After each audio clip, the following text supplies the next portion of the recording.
So after pulling the shepherd's hut chassis out of the barn and then spending about 2 hours trying to pull it back in, I realised I urgently need a tow bar so I can reverse it. But as these huts aren't really a thing here in France, the options were to commission someone to make one or try to myself. And after watching a handful of YouTube videos about blacksmithing and forging, I of course decided why not give it a go. But first I needed a few bits of kit, one of which was an anvil. But the thing with anvils is that they need a stand, and the stand is almost as important as the anvil itself. Much like ballast in a ship, the stand affects how the anvil works. The heavier and stiffer the stand is, the more energy goes into your work from each swing of the hammer, instead of wasted through wobble or absorption. And as I still have a load of reclaimed seasoned oak beams I picked up way back in summer, I thought this would be an excellent use of some of the more twisted, unusable sections.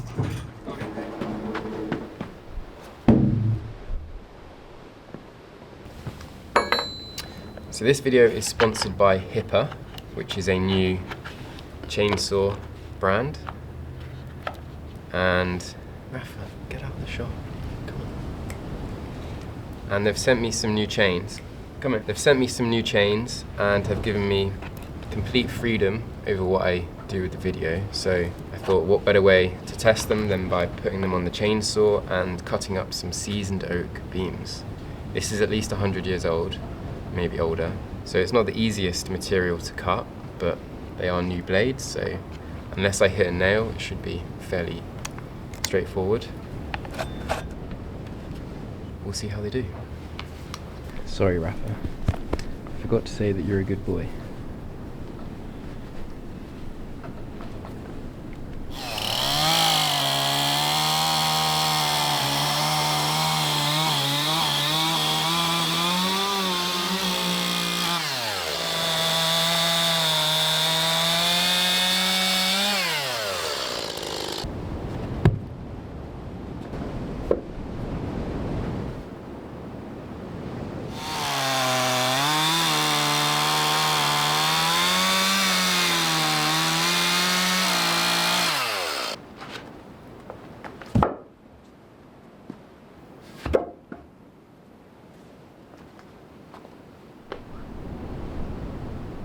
So the most obvious way to tell if a chain is cutting well is to look at the ground. Big wood chips mean the teeth are slicing nice cuts off the wood. Fine sawdust means you've got a dull blade and it's abrading the wood, like rough sandpaper. And to give full credit to HIPA, these chips were as good as you can hope for when cutting tough, seasoned oak. HIPA also sell chainsaw accessories such as these carburetor adjusters, so take a look at their Amazon, eBay, or just go straight to their website, hipastore.com, when you need a new set.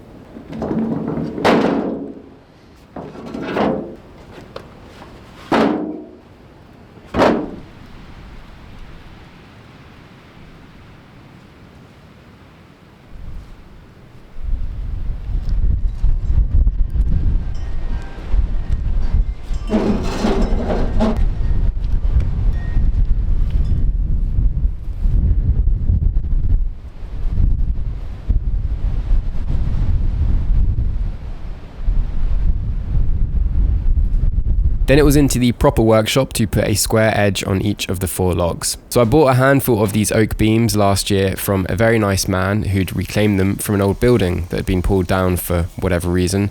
So I think they're old, at least 100 years since cut down, which means they're as dry as they're ever going to be. I've already used some of the better, straighter, less cracked ones for the shepherd's hut chassis axles, so these were cut from one of the remaining beams that was more twisted.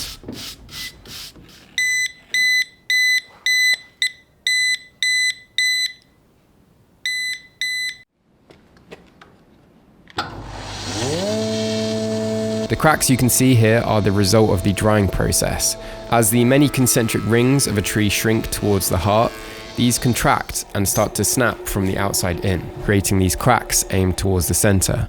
They're not necessarily a structural weakness depending on the application, but they do make life a bit more complicated if you're trying to build, say, a shepherd's hut on top of one of the faces, which is why I made the longer green oak rails of the hut from beams cut free of heart. These will still crack, but hopefully won't twist the rail itself. For the purposes of this anvil though, these cracks are irrelevant, but they do add character, which is why I think this is a perfect use of an old beam.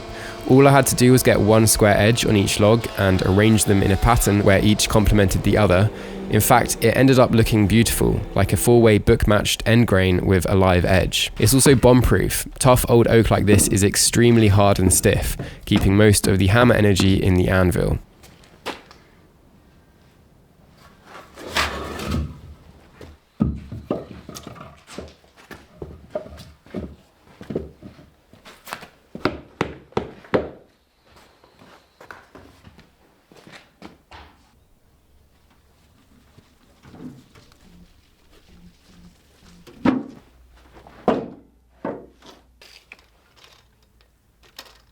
As I was going to glue and bolt these logs together, I worked out I needed a little over 3 meters of 14mm threaded rod, 16 washers, 16 nuts, and a 16mm auger drill bit. And having drilled a lot of long holes recently, I was pretty confident that this time it would go smoothly.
After getting all the holes drilled and threaded rod cut to length, it was gluing up. I'd actually bought this big tub of PVA to laminate the curved roof beams for the shepherd's hut, which I should probably have been doing instead of messing around with blacksmithing. But what I hadn't realised is that it's a 10-minute set time, which was fine for this job, but may be problematic for the roof beams, which will each be 7 layers of laminated oak. And it's always a good idea to wet your brush before using it, so it doesn't just suck up all the glue or paint straight away.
Next, I had to square off the ends and cut them to length. The finished height of an anvil should be level to your knuckles with your arms down by your side, and I could use this glue line as my 90-degree reference. But unfortunately, these needed a 160mm deep cut, which is 30mm more than my big saw can offer.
That went pretty good.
So if you've watched any of my recent videos, you'll know there is no such thing as simply drilling long holes into seasoned oak, and this was no exception. The spiral tip which pulls the auger into the hole completely sheared off mid-hole, but thankfully not deep enough so I couldn't retrieve it. Basically, I was using the drill too hard and too deep, and the friction heat from each hole had very likely softened the metal. Such is the way with seasoned oak. So with 6 of 8 holes drilled, it was back to the builder's merchant to pick up another 16mm drill bit. Sadly, they hadn't replenished their stock, and there was only a 14mm bit left on the shelves.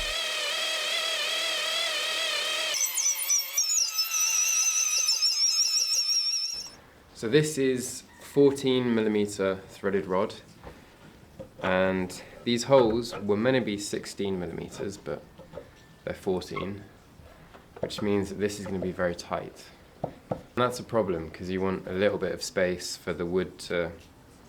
So I'm going to try something, I don't know if it will work. I'm going to use a 16mm masonry drill bit to try and enlarge these 2 holes, because the masonry drill bit is about half the price of the wood drill bit, and the cost of this project is rapidly escalating. Should be a good experiment.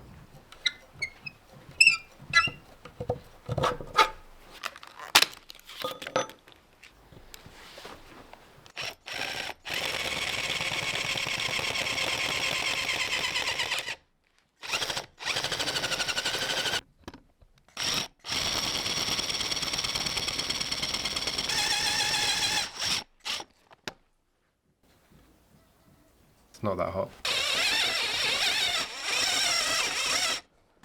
So the other issue, which the eagle-eyed may have spotted, is that when I was drilling these 14mm holes, I was hitting this rod, which goes there. And that's because I didn't offset these holes far enough so that they'd clear this threaded rod. It's not my proudest moment, but I did catch it in time, so the drill bit isn't completely ruined. That means that with this rod in, I can't get these rods down because they're getting blocked. But it should be a fairly easy fix. I can just grind off where it's fouling, here and here, and then put this back in. It's almost redundant now that these two are glued together. It's just an extra bit of clamping pressure.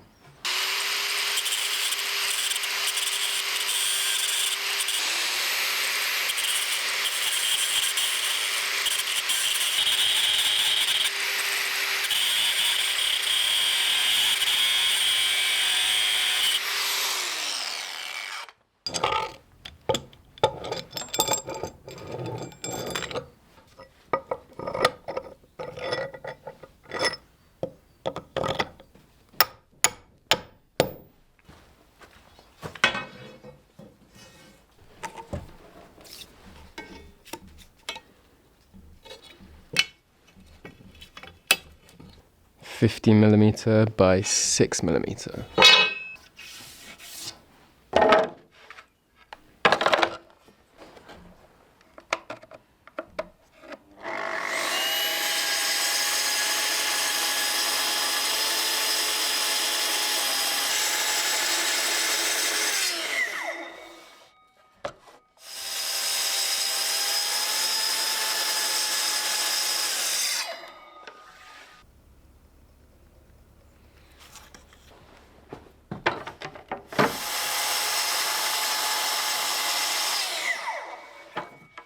So during my extensive blacksmithing education on YouTube, I watched a lot of people building anvil stands and took inspiration from many of them. But I don't think anyone has done this before, at least on the internet. I actually woke up in the middle of the night with this idea. Often it's frustrating having to slow these projects down so I can film them, but sometimes it allows time to think of solutions that otherwise I would have just rushed by. And this is one of them that will make sense soon.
Oh, scheiße.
Now remember, this all started because of an anvil.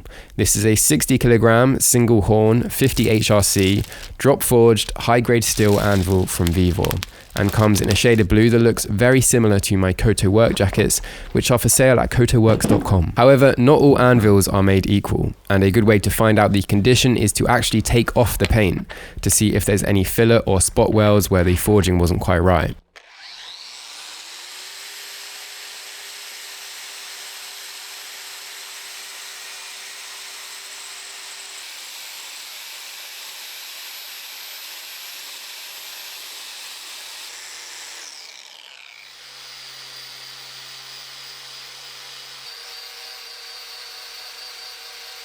Not that I'm an expert, but I was satisfied with what I found underneath. No obvious flaws to my eye at least. But when you buy an anvil, it's not plug and play. You have to prepare it for the abuse you're going to subject it to. And that means grinding down the edges so they don't get chipped off by a badly aimed hammer blow, and smoothing out the horn so you can shape metal around it.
So my grand idea was to run a piece of steel bar through the entire center of the stand, which I could bolt these hooks onto. It would have been very tricky to attach any sort of bracket to the raw, uneven outside faces of the logs, and so this was a solution that looked even better. This anvil actually does have openings on the feet for you to bolt down through, but that would have meant drilling into the lovely end grain oak, which just seemed criminal to me.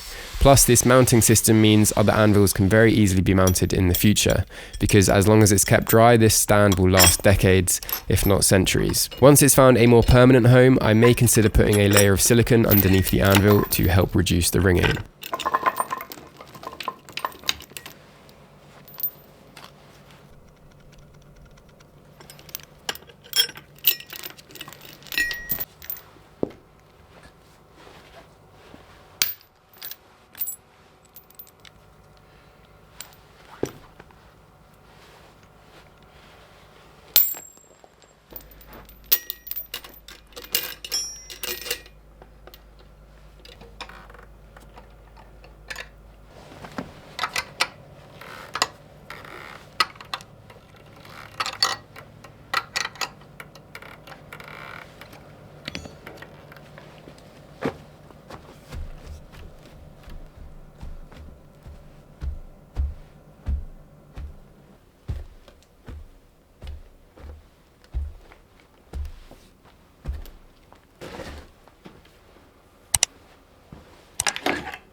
don't really know what I'm doing.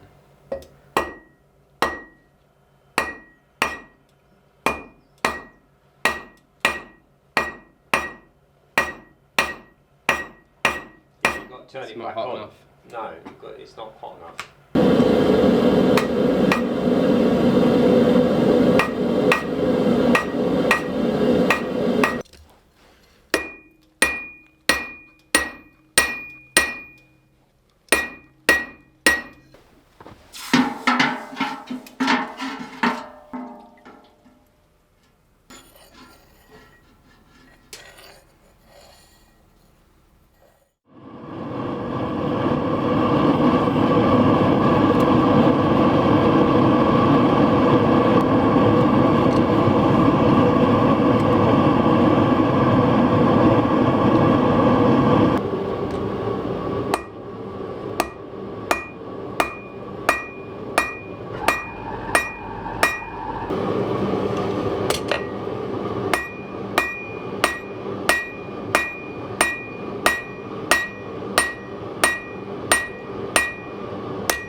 I know this is very basic stuff, but a couple of times a day for a couple of days, I'd go out, put the forge on and reshape short lengths of rod into hooks for half an hour.